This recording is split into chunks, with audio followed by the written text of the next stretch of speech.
The Wrong Relationship Project presents Relationship Talk with Mara Moline. What made it dysfunctional? God, there's just so much. Just everything. You know, what's that fastest running animal on Earth? I don't recall. The cheetah? That's what it was. That was the issue in the relationship. That was the. We can't say that you are powerless. We've seen through history that you have been instrumental in a lot of change that went on in America. But in this new day and age with these new millennials, we have to do different tactics in order to get these younger generation. I'm gonna say like my mama say, you haven't skipped that rough patch, you know, like at the beginning of a diet. Like your first 2 weeks is just hard. It's super, super hard. And then once you get past the 2 weeks, then it's good. I don't want to give it all to you right now. You just have to stay tuned. You don't want to miss it.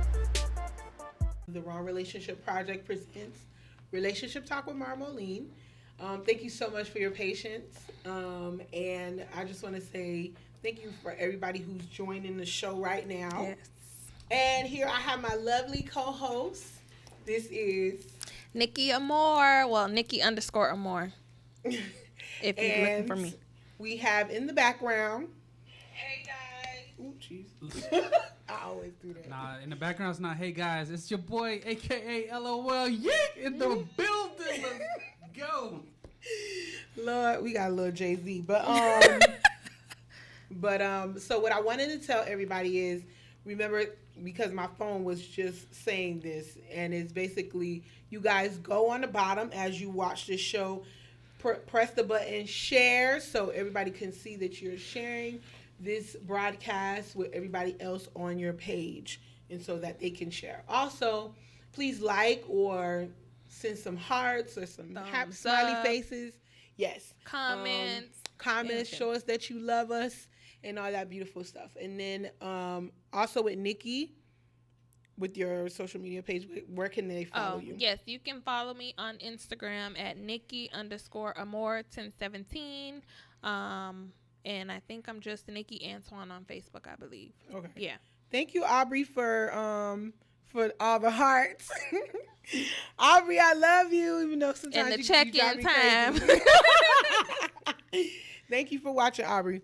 And also for me with the Wrong Relationship Project, please follow us on Facebook, The Wrong Relationship Project, on Instagram, The Wrong Relationship Project, on Twitter, it is The Wrong RP, and on YouTube, because we have a YouTube page, guys, and I'm going to post the link up a little later, but go on YouTube and type in The Wrong Relationship Project, or you could type in Relationship Talk and it's going to pop up, and I need all of you guys to subscribe to the YouTube page, okay?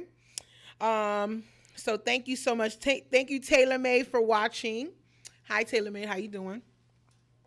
And so we appreciate everybody for coming on. So anyways, how was you guys' Easter weekend? Hold on, no, we got a guest in the building? We do have a guest? Acknowledge those that sits in the room with us. I'm sorry. We do have another guest in the building. It is Mr. Jawan Marquise. She got to put the whole government name out there. I'm pretty sure well, you would have been fine with just the first name, right? We have to put the whole name because, you know, he's an inspiring actor. So everybody's going to know his name one day, right? So Jawan says hi to the people. Thank you, Aubrey. I thought my hair looked cute too. Thank you so much.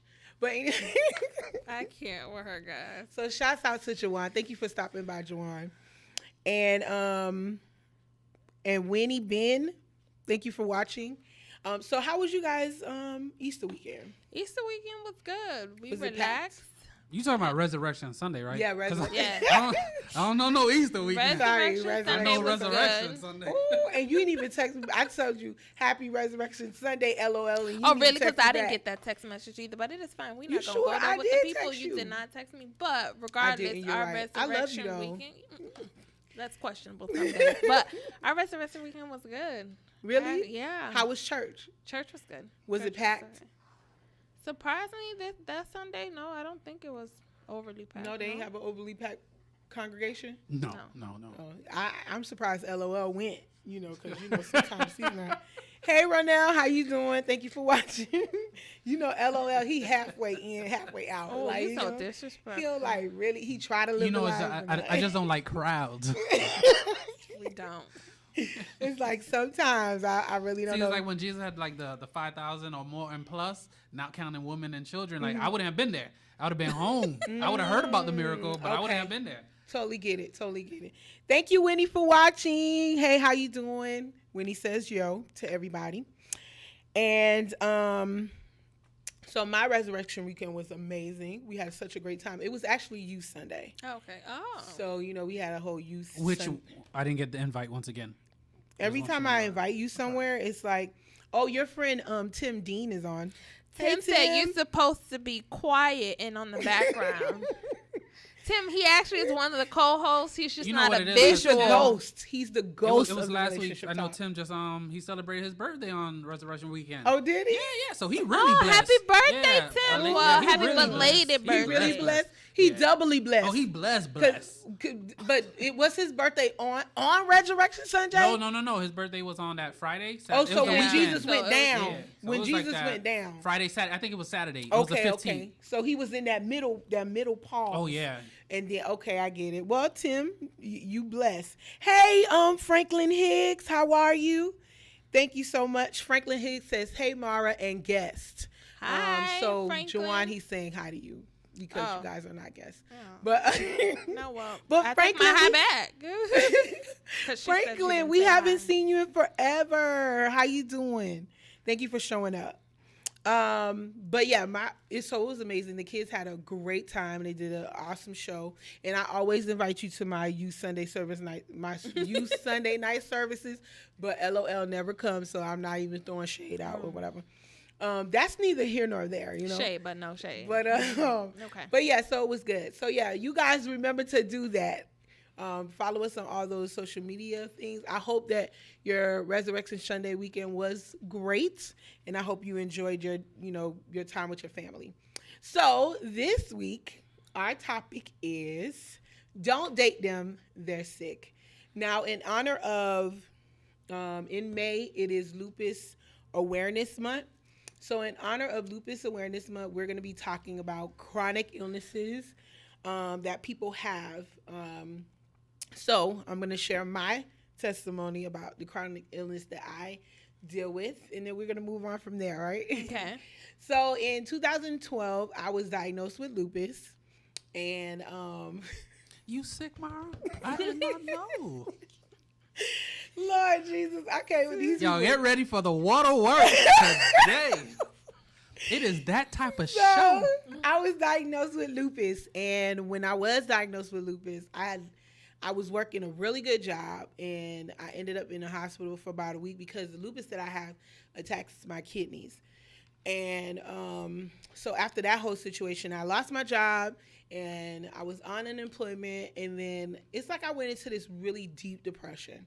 So 2012, so about for a year, I just really didn't want to talk to anybody, want to go out. I didn't really want to do anything. And my sister and my family really was trying to understand what was going on with me, So you didn't let them know? No. They knew I had okay. lupus. I'm just saying as far as the depression part of it. So the way I found out that I had lupus, what happens is I'm a workaholic. I'm still a workaholic, but Lord help me.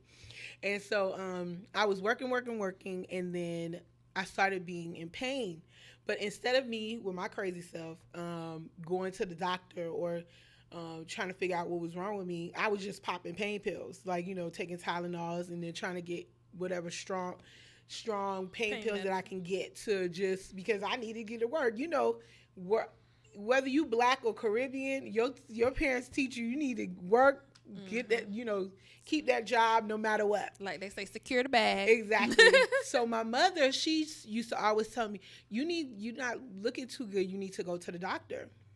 And I was like, I'm gonna go to the doctor. Don't worry about it. I'm gonna go, but I gotta go to work. You ever seen that Tyler Perry play when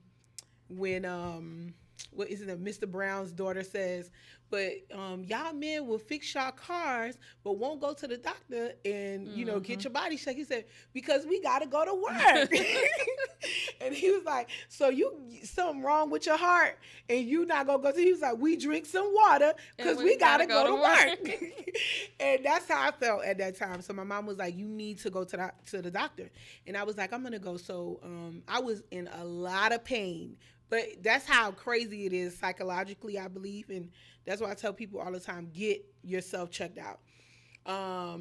That what happened was I kept going, and finally I went to the doctor. And then I was explaining to him what was wrong with me. And so he took like this urine test or whatever. And then when it came back, he was like, and you know what? So funny. The doctor was like, Lord, help that man. I will always remember this man because he was like, I'm so sorry. I don't know. I was like, oh my God, am I dying? Because at this time, I had never heard of lupus before. Okay.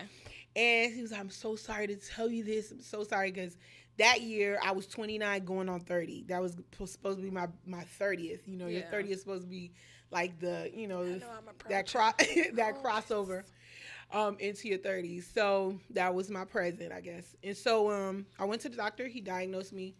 And it was really hard. Like my family took it really hard. So before I could make it to see my specialist, I ended up in the hospital because I was in so much pain. And when I got to the hospital, the doctor was telling me that my kidneys, they were 60%. Like I had only 60% use of my kidneys and my liver. Oh, I think my liver was at 70 and my kidneys was at 60. So of course they admitted me. They were like, you cannot go nowhere. And I had to stay in the hospital. So it was really difficult. It was really difficult. So at that time, I had really pushed a lot of people out of my life, except for LOL, because sometimes, I don't know. Always in the building. Always. He was always there, but whatever. It is what it is. And so because I'm a brother. I'm like a brother. That's it. That's my title. And so I would plug in my joke, but I'm not going to. Don't you do it. You don't do that. And so after I lost my train of thought. But so I had pushed a lot of my friends away. Like a lot of people would call me to see how I was doing. I had stopped wanting to go out. I didn't really want to dress up because, I battle with a lot of things. And one thing that I wanted to say is I know a lot of people, we as Christians, we as believers, I would get people who said, oh, I got a friend who got a cousin, sister, auntie friend who had the same thing that you did. And they got diagnosed. And then 2 days later, God healed them, And so I would struggle with that. Like, God, I believe that you can heal me, Why am I not healed after 2 days? So that was another thing. And I was tired of hearing people say that, And then I just was like, and then I was a little mad at God. Like, God, I lived my whole life. I try to live this life right. I try to be a good Christian, Jesus. What's up? So I was a little frustrated with that, and just a little frustrated with my life because at this time, I have to get used to a body I'm not used to. I'm used to being able to get up, go, and... That makeup too good for you to ruin your makeup, girl. You better bat them eyes. But anyways. We're good. Yeah, we're good. It's the lashes, the eyelashes. Bat them. That's what I'm talking about. You got to bat them eyes, them lashes, girl. Fan them out. Fan that water out. Hey, Valerie. But anyway, so, I had to get used to the fact that I didn't have the same body.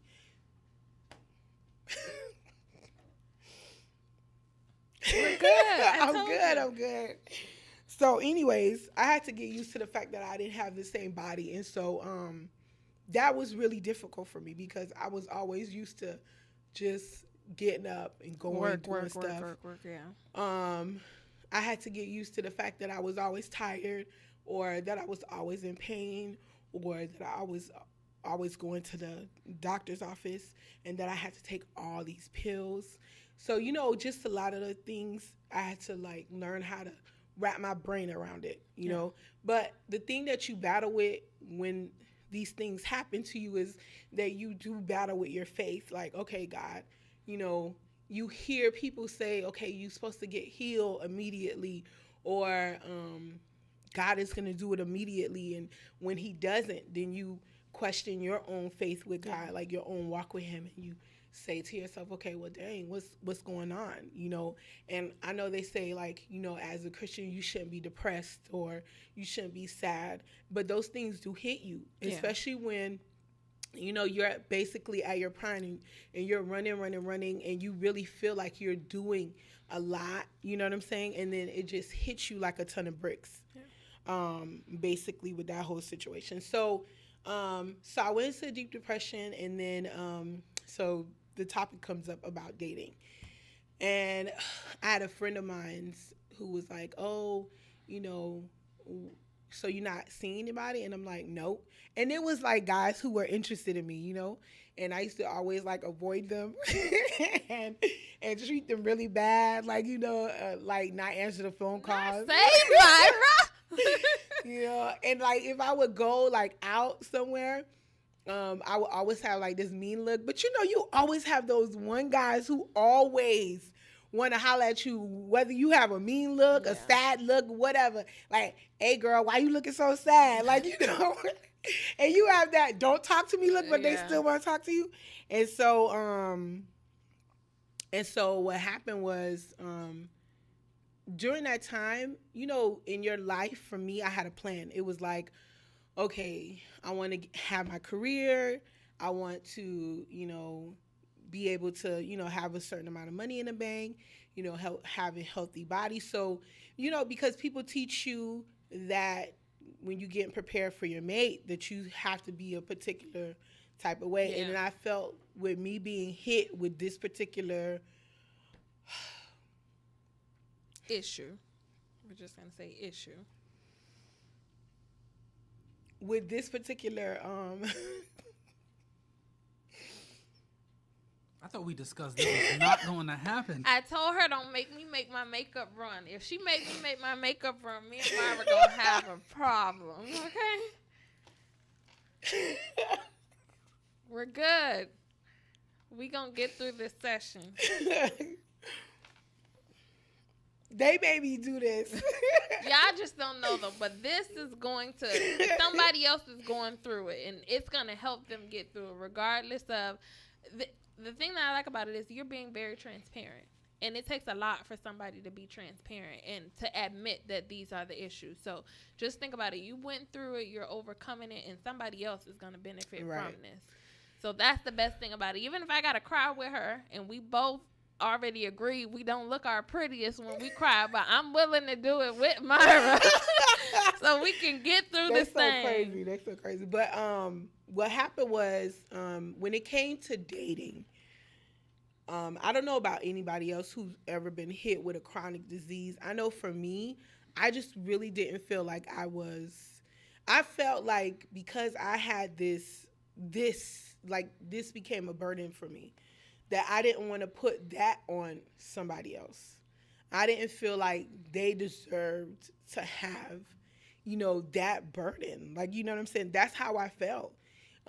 It took me a while, and it's still taking me a long time. Like, I'm not going to say like, oh, you know, some days I'm like, oh yes. Like, you know, cause when most people see me, they really feel like I'm like 100% healthy.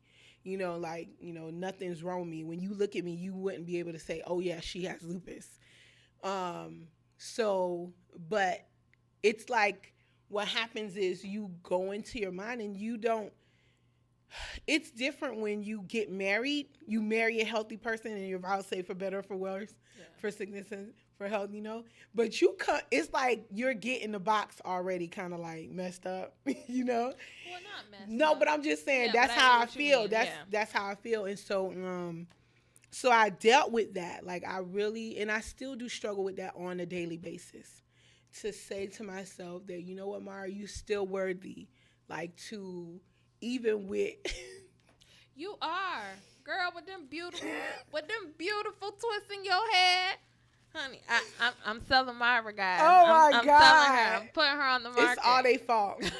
LOL. Blame, not And they. Nikki. I don't know.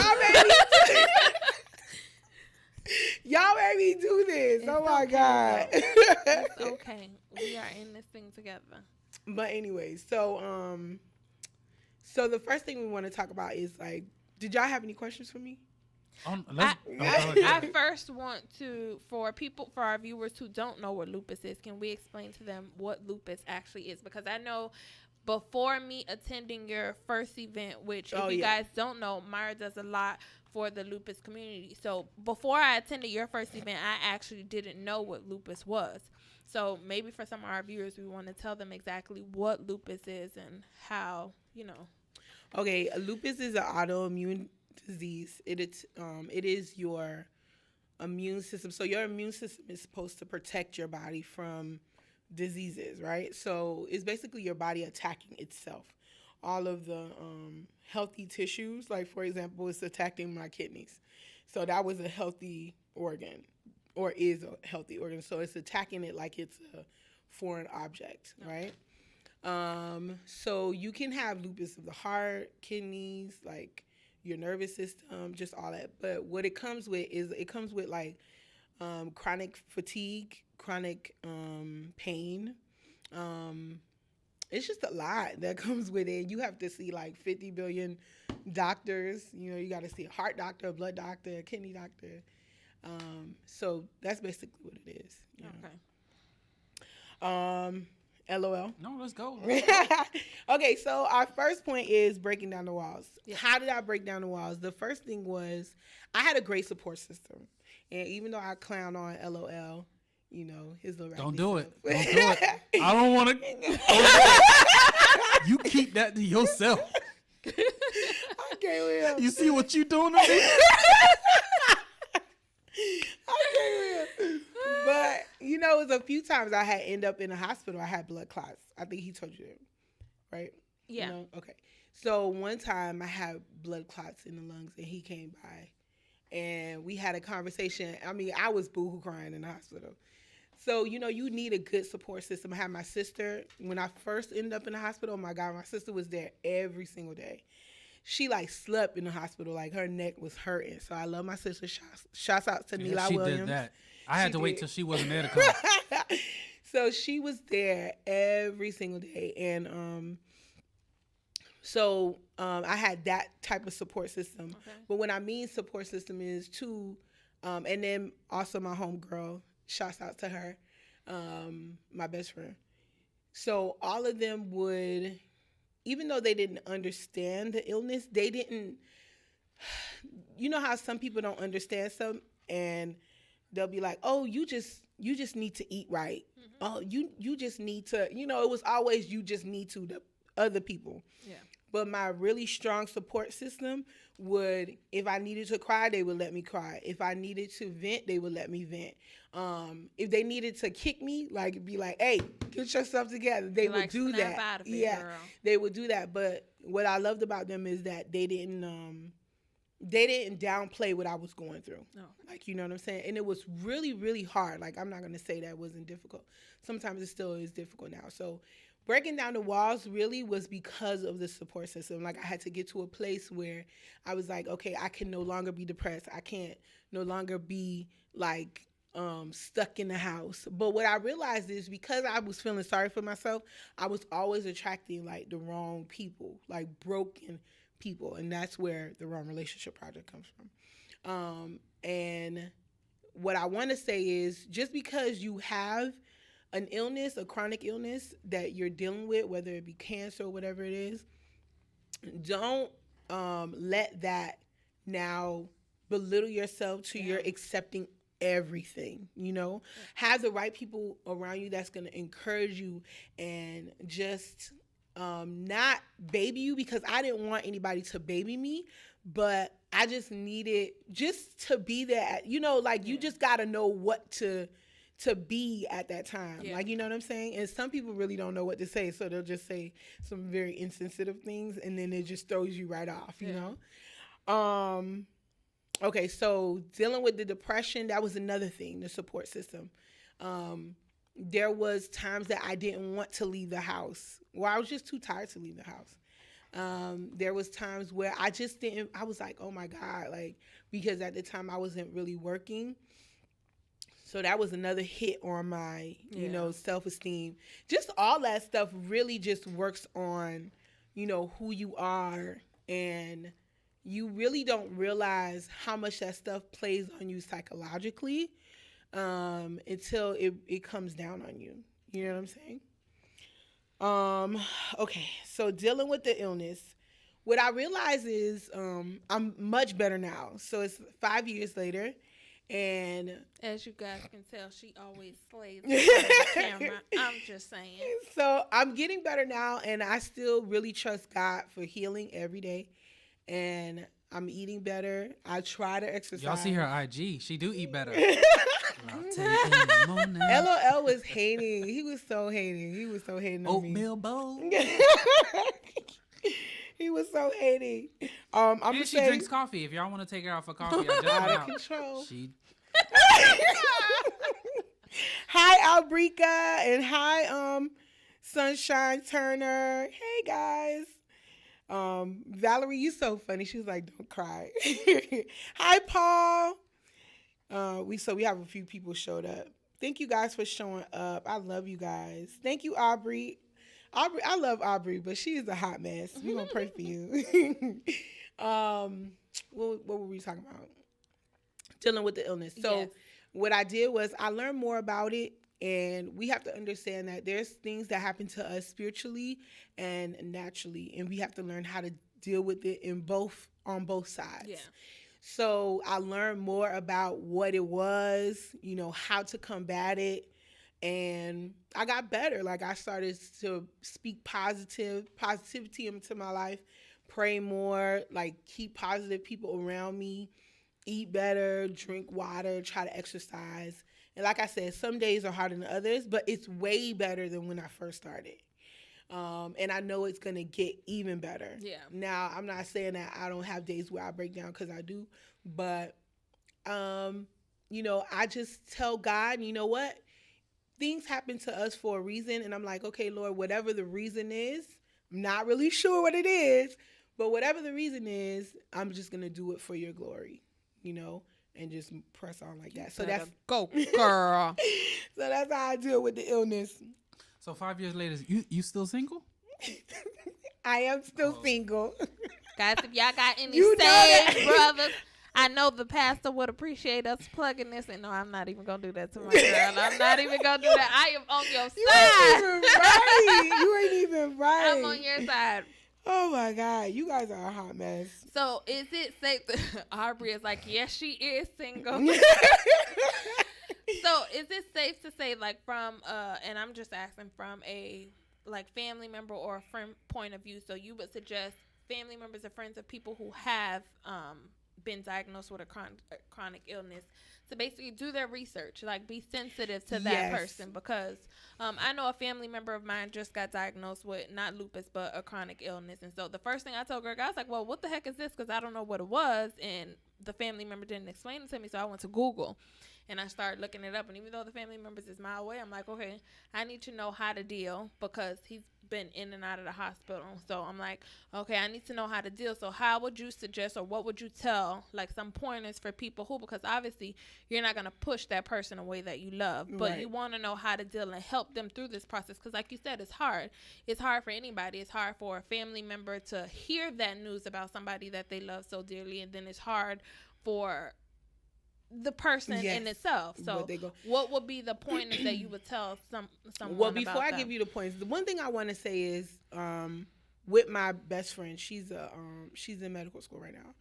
So because she had that background, she was not biased. She didn't know about lupus too much, but she researched it. And the reason why I say this is because, especially, and I don't want to put I'm not going to put the label, but I feel like in certain type of cultures, when you get sick or illness, they just like, hey, tough it up, Uh-huh. and they never and then when you try to explain it, you already feel isolated because you're probably the only person in your family to probably be dealing with it.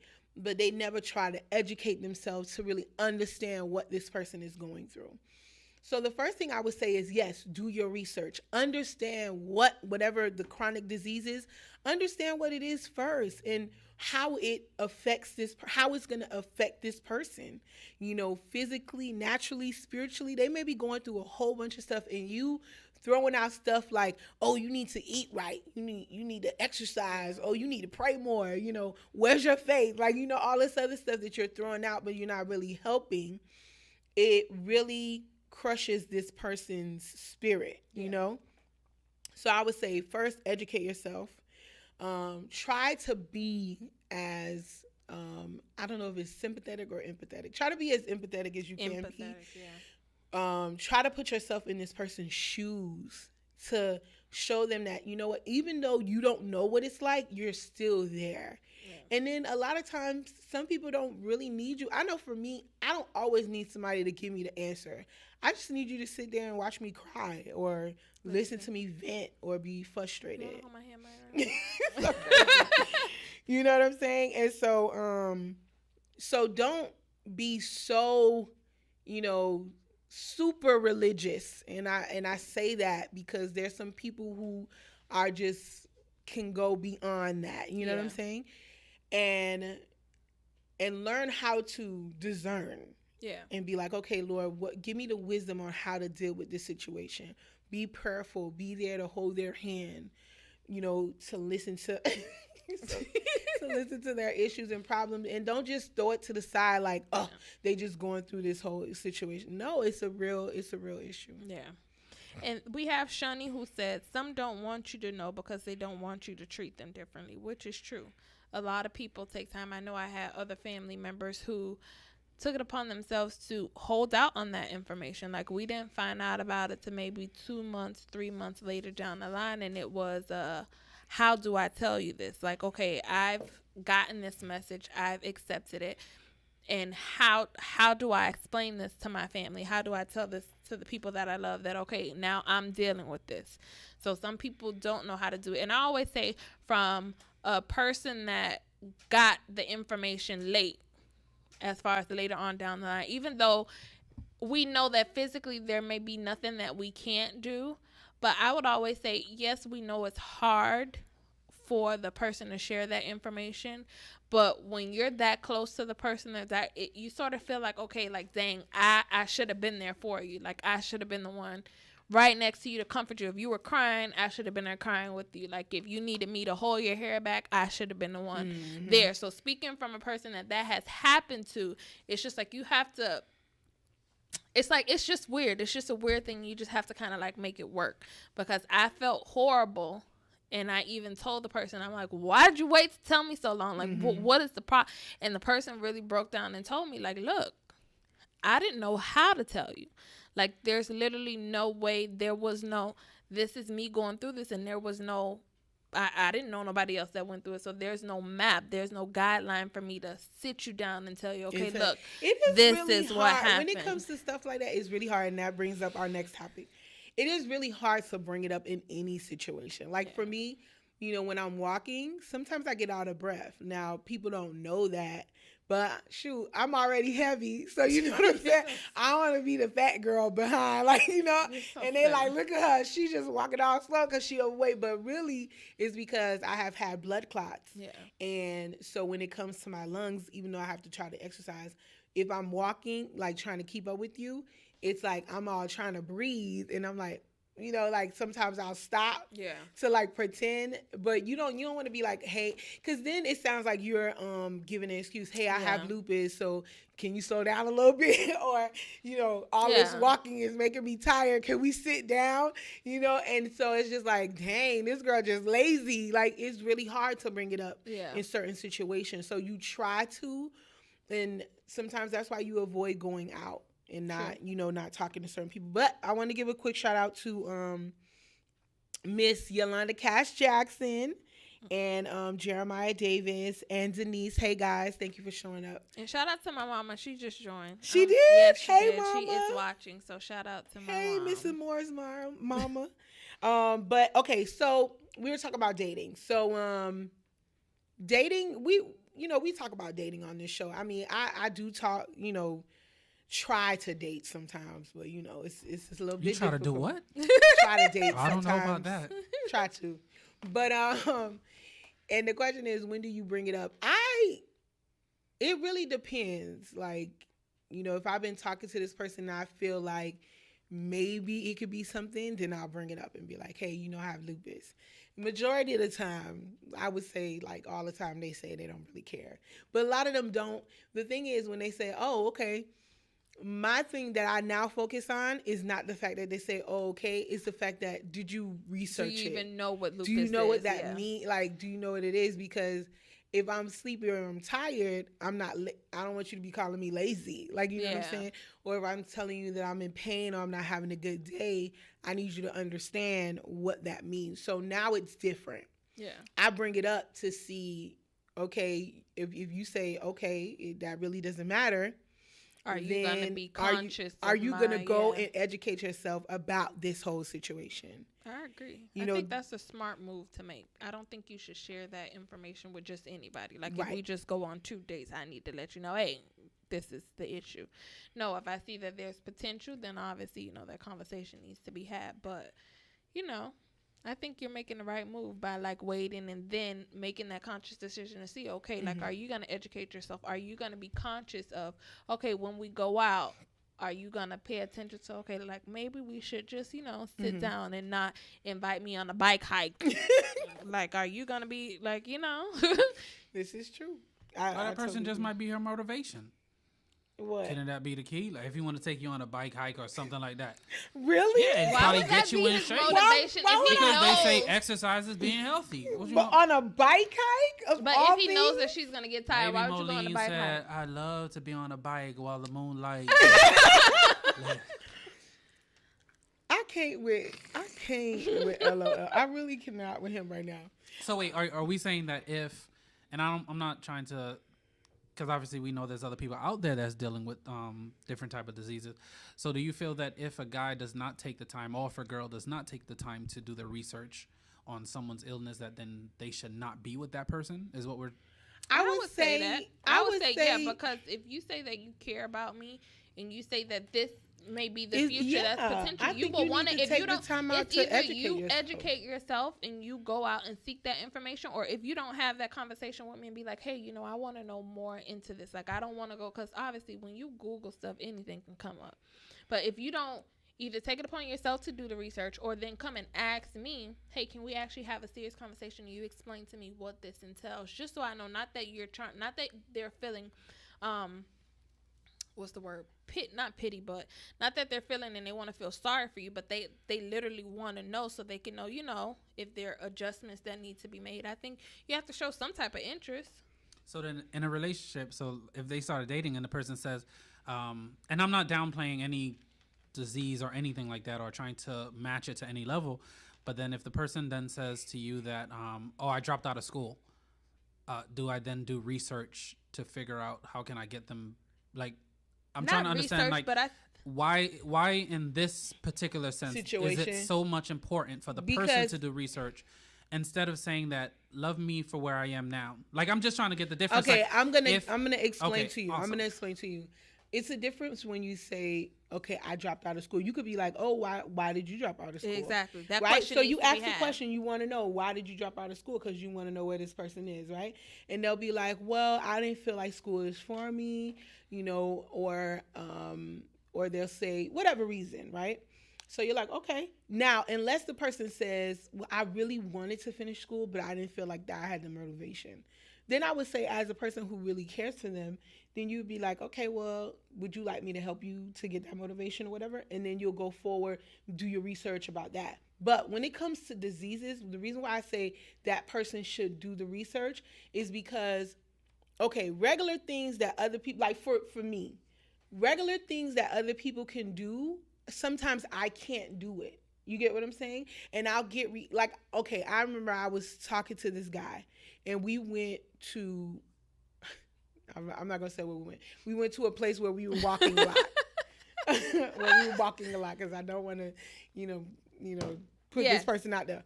But we were walking a lot. This is a place in Miami where you just walk a lot. Okay. And so I would stop frequently, and then he'll be like, "Oh, you tired again?"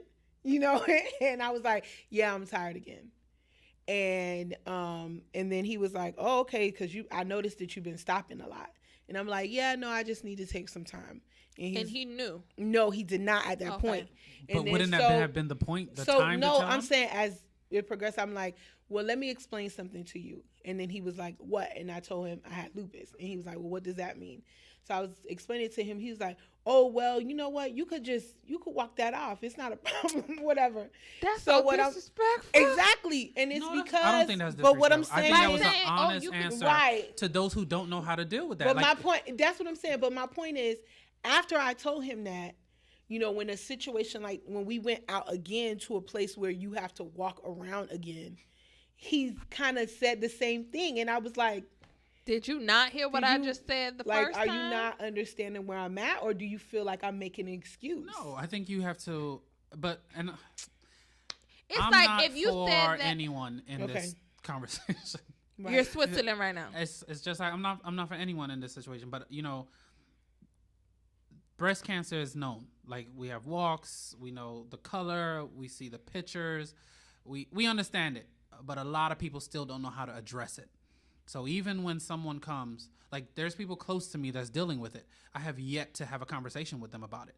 It's not that I don't know the history of it, or what can happen, or what they'd lose, or this and that. It's just very hard even for the person to acknowledge or accept that you're dealing with that. And especially growing up in a Christian household. Yeah. You understand? Like, there is no illness that God can't beat. So when someone tells you they're dealing with this, it's just hard for you not to just, the only thing that you can say is motivational things. Like, we know you probably can't walk, but it's just like, oh, come on, you can do it. You understand? Because there's a difference between motivational and then you just not paying. I think the way he said it, it does not seem like it was motivational. He believed that God can heal her.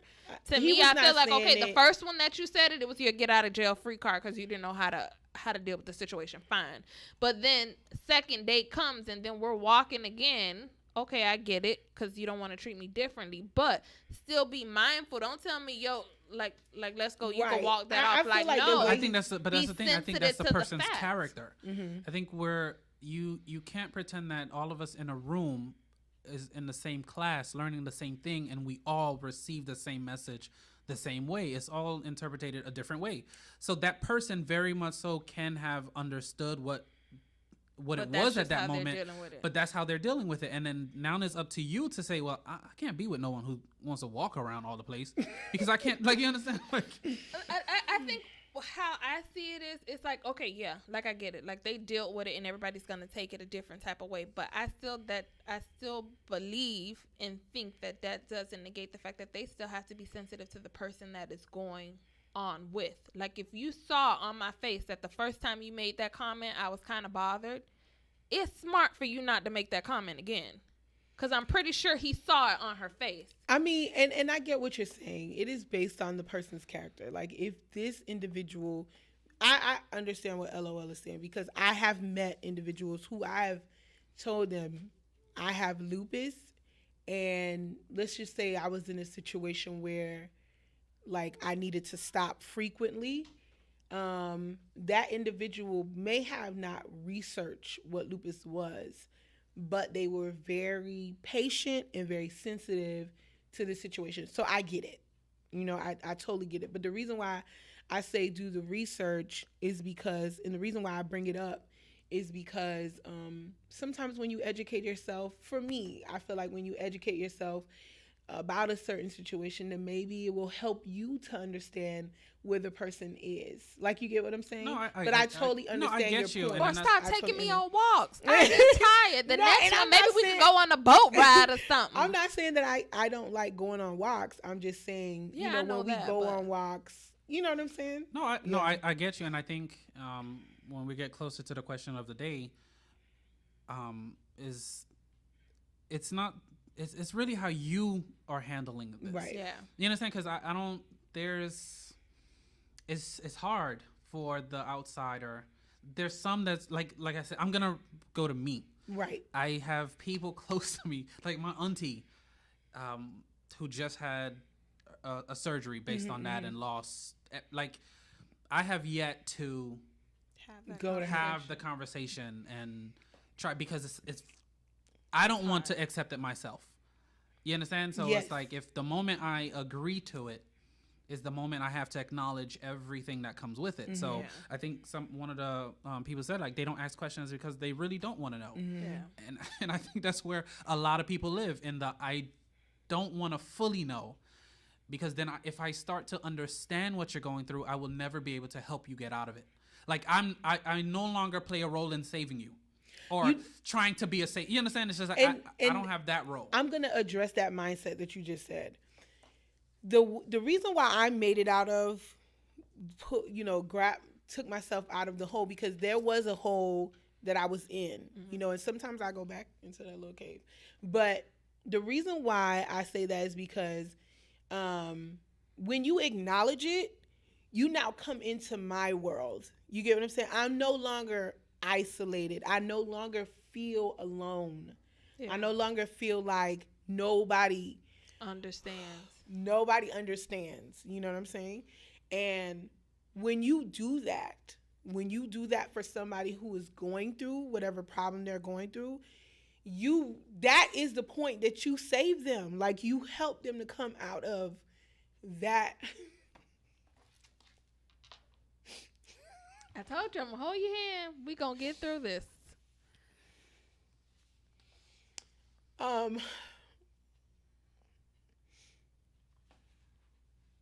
It's you guys' fault. Oh my God, I can't believe y'all. But look where I'm at, though. Okay. Look where I'm at, though. I'm right here. When you come into that world with them, they no longer feel isolated. Now, when you come into that world, I'm not saying stay in the world. What I'm saying is, you come in to grab me out. Like, you get what I'm saying? You come in to pull me out of that world, to say, hey, I understand.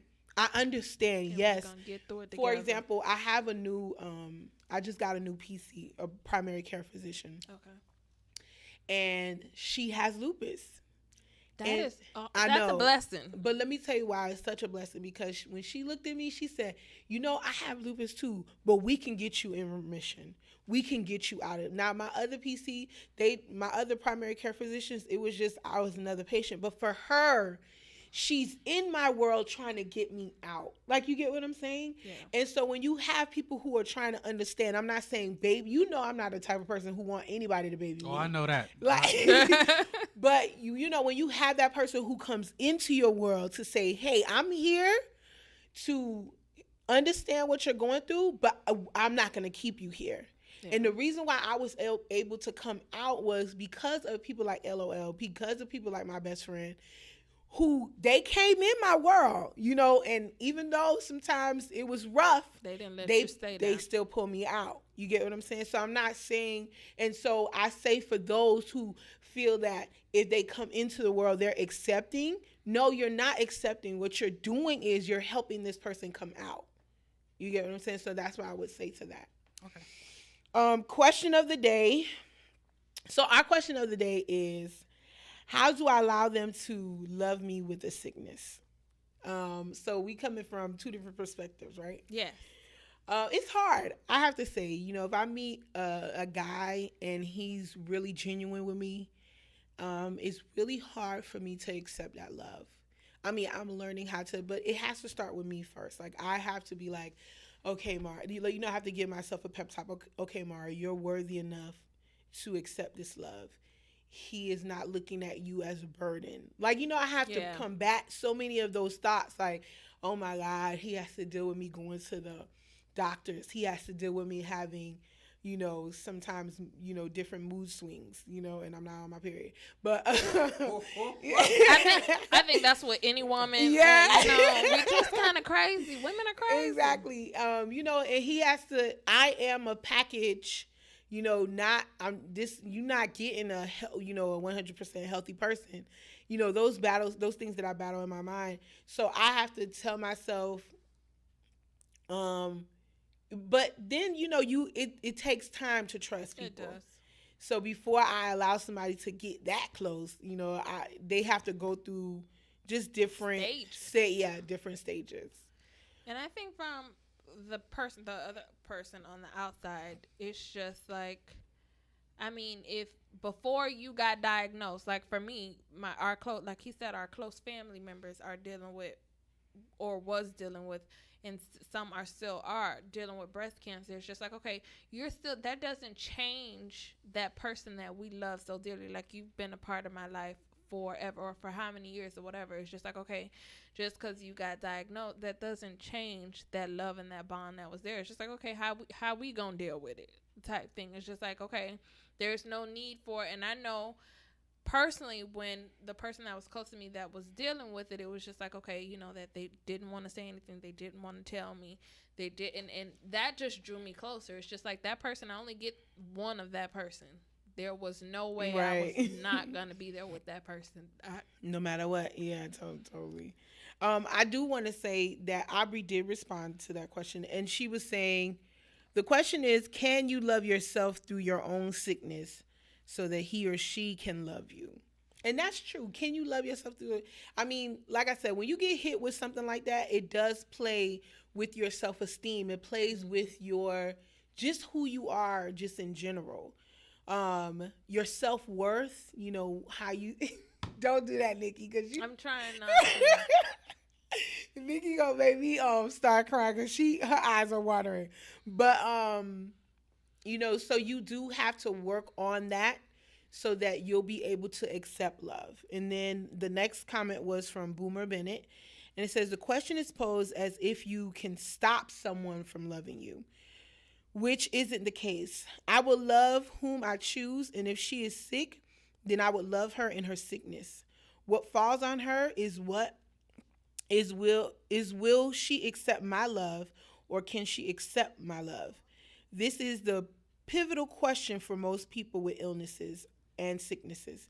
Accepting the love of others in light of their sickness. So how does one work on accepting love from others while being sick?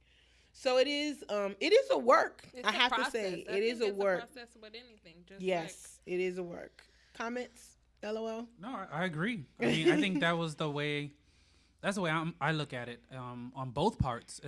I think it's easier for the person who doesn't have the disease or the sickness or the illness in order to love that person, because they're the ones choosing to love. They're the ones choosing to decide to go to the hospital. They're the ones choosing to do anything, to go through this walk.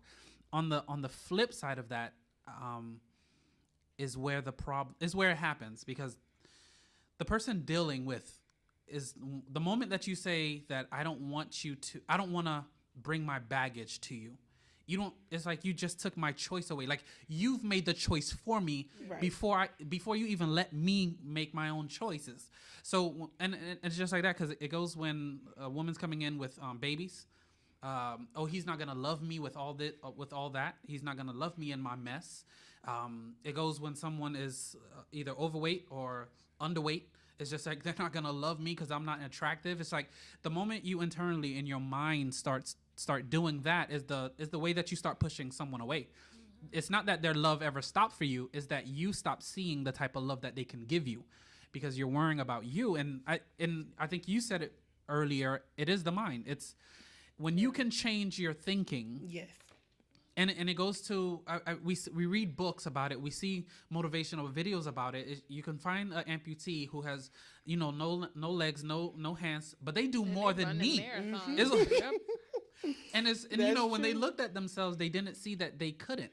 Yeah. Or that they can't, or that they can't do. They saw that they can do way more than anyone else, and it plays that part, because yes, like I'm dealing with something that no one knows about. And even when I voiced it to some, because I joke so much, it was taken as a joke, or they didn't even realize how much it affected me.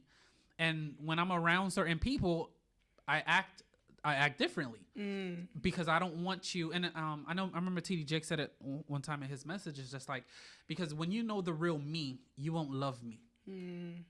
So because I put makeup on, or because I dress nice, or you'll never, you understand? It's like the moment I let you in, will you still love me for me? The moment you know who I am and what I'm dealing with, will you change? And I think that's the fear of what a lot of people go through. And yeah, on the other side, it is something to say, yes, I think it's easier when you're married. Right. It's even though the situation is still the same and it's still hard, it's easier because I'm already with you. So I did do my vows, but when you're just dating, it's like, It's hey, another do I thing. really, Right. do I really want to go in It's this? another And, you know what I'm thing. saying? Like, Yes. But I would say this, if a person can sit at a table and let someone buy them dinner, buy them gifts, do this, then why don't you let them take care of you? Right. And if they can't, then move on. But when we start shutting them down before they even get to the table and saying, well, and not hitting on anyone, well, this ABC, that's it's like, whoa, wait a minute. It takes some people longer to understand really what you're going through. It's just like in their mind, they only know how to keep life moving. They don't know how to sit down and say, like, church folks, that's what we do. Like, God can heal. Right. You're going to get this oil. We're going to lay hands on you. And when the healing don't work, it's because you had no lack of faith. you And had no faith. it's a lot. And that's just because that's the only way we know how to comprehend certain things. It's just like, if you sick, he's a healer. Get healed. There's no ifs, ands, buts about it. And if you got to go 50 years being sick, keep thinking in 50 years that you are. And that's how it goes. And I mean, at the end of the day, I always believe that God is a healer. This has, my faith, has increased. Like, at one point it was really low, but it has increased because, we sometimes don't understand exactly what God is doing, but we have to also just trust the process in what he is doing. So I would encourage anybody who's going through chronic illness, just a sickness in their life, and they're single, but they do desire to be in a relationship. Number one, you do have to work on yourself because it hits your self-esteem so hard, in a way that, you begin to accept anything or anyone to come into your life and just treat you whatever. That's true. So when you begin to see yourself as a person of value and worth, then yes, it is a mindset. So I encourage those. And those who are around that person, try your best to understand what that person is going through. Any last words? No, I think I said everything that I wanted to touch. Okay, you. Yeah. No, what I would know just say, that we're here. Thank you. I'm not here anymore. You got enough people in your life now. 5 years later. No, There's so much shade in this room. Oh my goodness. What I would say is, to the person who encounters someone that's dealing, I think there was a time when I was speaking to someone, or we're friends, and I was encouraging them, always in the Word. We were always discussing faith and different verses and different people in the Bible. And then one day they told me, I'm not there. And I was like, well, what do you mean? Because in my mind, we were on the same level of knowledge in the Bible. So, and when they told me that it was because of their sickness that they drew back a little, like they feel like they're back in stage 1. That's when it hit me. I was talking to them and encouraging them on a level that they were no longer thinking. So in order for me to start relating to them, I had to start thinking on their level. And it goes back to what Moline was saying, is just when you could come into my world, when you could get into the person's world, and it's not so much trying to decipher the illness or trying to understand the cure, or now I'm going to change my profession for it. It's really just understanding the mindset of the person and when they're dealing. And if you could pick up the emotions, and that goes in, in any relationship and in any situation, when you can notice their ups and their downs, when you can notice You understand? When they smile, how they smile, when they frown, when you could start picking up those things is when you could actually understand what they're going through. And that's what I say. I say just, to get into one, how to love someone in that is just, like what Malene was saying, get into their world. That's true. Taylor May is asking a question. So Taylor May said, I had a brush with a terminal illness in 2012. My wife has lymphoma. It really focused my faith and hers. What would you say your faith is in Mara? Wait, what would you say your faith is? Are you asking me where's my faith? Well, I would say if you're asking me where's my faith or what my faith is, I'm a Christian. I do believe in the Bible. I believe in God. And one of the scriptures I was going to bring up, and I wrote this down because they talked about me so bad. I was just going to say, did she find the scripture? They talked about me so bad last week, but I'm not going to read the scripture. I'm just going to give you the verse. And it's 2 Corinthians 12:8. And this is where Paul is talking about the thorn in his flesh. And he says that he prays to God 3 times and God never moves it. But God says to him, my grace is sufficient. Mm-hmm. Now, we don't know what the thorn was. And when you do the research, the thorn could have been anything. Some people say it was like an illness in his body. Some people say he probably was wrestling with lust or whatever. But my whole point is this. When I read that, a lot of times it's not about the illness that you're dealing with, that it's in your body. It's about your walk, your relationship with God. Is he still God when you're healthy? Is he still God when you're not? Like, he is still God no matter what. And Paul could have been like, what? You just giving me grace? Like, so you're not going to take this thorn out my flesh. So you just going to leave it right here. And, the commentary talks about how God did that to humble him and just help him to stay grounded, so that he won't be, high-minded or whatever. But at the end of the day, what I would say is I still believe that there is a real God. Yeah. Because I remember when I first got blood clots, I did not know. I just felt bad and I couldn't breathe. But anyways, to make a long story short, any one of those blood clots could have dislodged and went to my brain and I would have been gone. And I believe that in all of my situations that God keeps me here and he gives me the grace. Mm-hmm. He has bestowed the grace upon me to be able to endure. I know that now, but it took a process. And some people get it immediately and some people get it through time. And so, yes, I still trust God. I still have, I still believe in the word, and I believe in his healing and all this other stuff, but I believe that healing comes in different forms. Yeah. Right? Nothing else to say, right? Oh, you did say. So I want to end with this, guys. I remember I had it was so funny. I just came out of the hospital and I had just I had came to see LOL and I was walking and I said, all these pivotal moments. I see LOL has been there. Yeah. You may be climbing that best friend out. I'm just saying. Out of control. So I went to go see LOL and I was walking and I was breathing, like my breathing was really bad because I had recently just got out of the hospital. Mm. So, the blood clots had just came out of my lungs. And I looked at him, I said, how do I look? I look so awful, right? And we both was laughing and crying at the same time. You remember that, LOL? Oh, I remember. Trust me. I remember. And so I want to say this, a lot of time, you need that person that even when you are feeling bad in your life, that they're gonna make and you laugh. look and you look jacked up. You feel and look jacked up. That they're still gonna cry and laugh with you, Yeah. And my best friend Maya, she was on here. I didn't get a chance to see her. I mean, see her name pop up, but she's not a really like nurturing person. But when I have breakdowns, she try to pat me on the shoulder. And, encourage me. And sometimes when she feels like I'm saying something crazy, she'll be like, hey, snap out of it. So you need those people in your life. Yeah, definitely.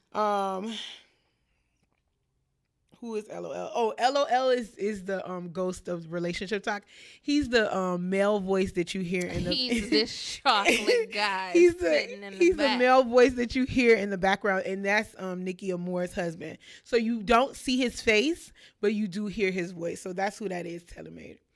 All right, guys. So thank you so much. This show was, it was brought up by LOL and Miss Nikki Amore. It was really hard for me to do it, but I'm happy that I did it, and I hope that somebody out here, who's dealing with this situation or has family members that's dealing with a situation, that now they have a different perspective on how to go about it. So you guys have a great weekend. I love everybody. And thank you for watching the Wrong Relationship Project presents Relationship Talk with Marmoline. Have a great day. Bye, guys. Bye.